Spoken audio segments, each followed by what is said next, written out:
శ్రీమాత్రే నమః. వారాహీదేవి వారాహిమాత ప్రాణ సంరక్షిణి.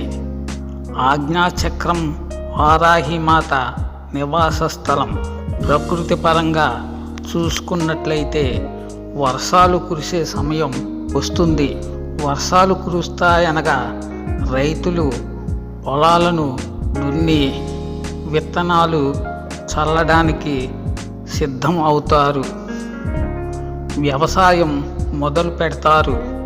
పంట బాగా పండాలి, ధాన్యం సమృద్ధిగా కలగాలని, రైతులకు ధాన్య సంపదతో సుభిక్షంగా ఉండాలని రైతులు సాక్షాత్తు ధాన్యలక్ష్మి స్వరూపమైన వారాహీదేవి అమ్మవారిని ప్రార్థన చేయడం, పూజలు చేయడం జరుగుతుంది.